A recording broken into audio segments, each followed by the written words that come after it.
Hi, I'm Chris Edwards with Tennis Warehouse, and I'm here with the head team global racket and string guy, Dennis Fabian. I don't know your official title. What are you? The official title is Global Business Manager, tennis pretty much, yeah. Okay.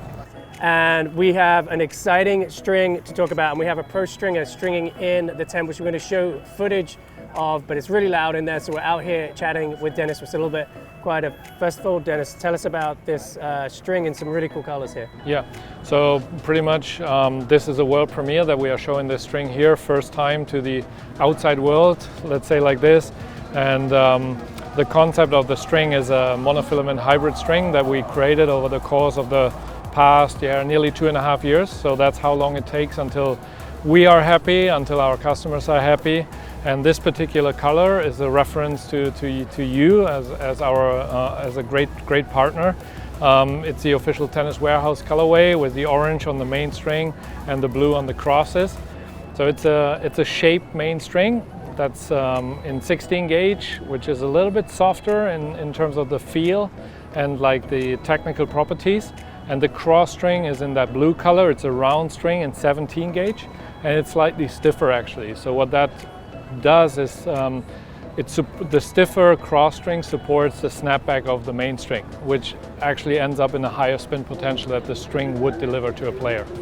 And then having that main being a little bit softer, is it allowing it just to move Yes. a little bit more? Correct, yeah. So like we wanted to make sure that we deliver a lot of spin, but like players want to have a solid sound, and they want to have like a good feel still with the string. So if it feels too stiff overall, then players don't like it. So we wanted to find the right balance. So you needed to dial down a little bit on one of the two strings.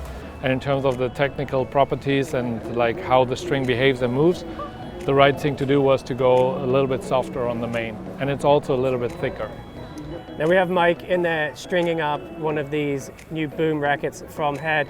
And can you tell us some of the things he's taking care of when he's mounting the racket and getting ready to do the mains? Yeah, so we are using a 6-point mounting system here on our stringing machines, and it's very important. And that what it all starts with how you mount the racket pretty much. So like we see sometimes that people tend to put it too tight into the mounting system, which you shouldn't do. The mounting system should hold the racket, but it shouldn't be squeezed in. The reason for that is like if you imagine you pull all the main strings, which is let's say 50 pounds, like you have the pressure of the racket in this direction, and so it needs to breathe a little bit. So if you pull it too tight, the racket can't breathe, and then it's not ideal in terms of the pressure distribution around the frame. What it also means is that you always should try to have the racket centered within the mounting table. So you usually have if you look on the mounting table, you have those 4 screws that hold the mounting table. The center of the racket should be on top of those 4 screws. Then you have the same distance all around when you spin the racket and pull it. And when you're starting the main strings, what's Mike paying attention to there? Yeah, he pays attention that like the clamps are set properly. So what he does when he pulls the first main, he puts like the starting clamp behind one of the string clamps, just as a security, for safety purposes. Because what's very, very important, that the clamp should pretty much hold the string. It should not squeeze or clamp it like that it leaves marks. So we tighten the clamp as much as needed, but not too far to avoid this. And what's the downside if you're over tight with the clamps there? You leave marks and you actually damage the surface of the string, which is less of an issue on a monofilament string, but still if you have a shaped monofilament string and you change the shape on that part of the racket, it might not have that influence because you don't hit with the top or bottom of the frame, but in particular on natural gut or multifilament strings, you destroy the surface. So you destroy a pretty expensive string just by not paying attention how to clamp. Now when he's stringing the mains, I'm noticing he goes a few strings on one side, then he flips the racket around, does a few strings on the other side. What's the thought process there?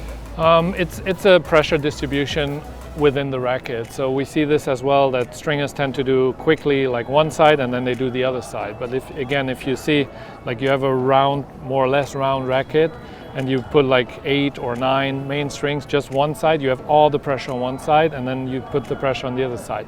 It's not ideal. Like, to just prevent any problems with the racket, you just go 2 by 2 or 3 by 3, which most of the pro guys do. Now Mike handles the string really well, and he's also, because it's a hybrid, he's dealing with 2 shorter sets of string. Someone's stringing one piece. Do you have any tips on how to manage the string so it doesn't get knotted up, which is easy to do? Yeah, so like one of the things that people should do, if you get the string delivered as a set, and it's like with those clips here, like what you do is you mount your racket and then you pretty much put that on your handle, unclip it, and then you lift it slightly and let the string set itself. So not force it into any direction. And then you remove it, and then it usually helps you to prevent any cracks or anything, or like the twisting and everything. So that simplifies a lot, actually. Like, always let the string take its natural movement. Don't force it. And then as Mike's finishing up the mains, he's nodding off you, and he does it very well, quickly, and very carefully. Can you explain his knot process? Yeah, so pretty much there are 2, let's say, approved knots that are used on tour anywhere in the world.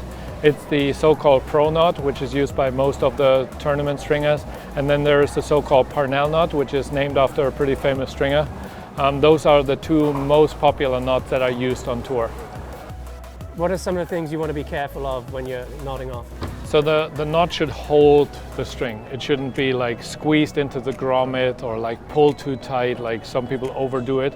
What you should never do is pull the knot with the tension head. Like, don't pull over the frame, because you pull on the string, on the knot. There is so much pressure on it, don't do it. Even if people say that they've done it for 20 years, nothing has ever happened, I would never recommend doing it. Now when he's starting the cross strings, explain his process there. Yeah, like pretty unusual, maybe as you have seen on the video, or you will see, is that he starts with the second cross first and then pulls the short side of the last cross afterwards. So the benefit of that is that he doesn't have to pull the entire string through the first cross, which helps to avoid high friction. And then he puts outside of the frame against the grommet side, he puts a starting clamp. So never pull against the knot. So we see this sometimes as well, that some people start with a knot inside and then they pull the first cross, which can damage the string as well, especially when you have natural gut or multi-fill. And also the knot can be pulled into the grommet, which isn't ideal. So start with a starting clamp and do the knot afterwards. And then he also needs to pay close attention to what's happening outside the frame with the string, right? So he doesn't get any overlap. Can you explain that? Yeah. So what we try to have it look smooth and clean, and to avoid like tension loss, it also has influence on the tension loss, is to avoid any overlap of the strings, any string crossings. First of all, aesthetically, it's not looking nice, and second, it has influence on how it plays. All the little details add up to like a better playability. And then as he's working down through the crosses here, he uses a technique where he's pushing the string through, but there's more than one technique. Yeah, so there's the so-called pusher and the puller. It sounds weird, but it is as it is. So some people push the string through it, and some people take it and weave it and pull the string towards them. There's no good or bad. It's like how you get used to it, how your fingers work. So Mike is the push. Me personally, I tend to pull the string. My fingers don't allow me to do this. Now I've noticed as Mike is tensioning the cross strings, one, they're very, very straight all the time, so he doesn't have to straighten at the end of his string job.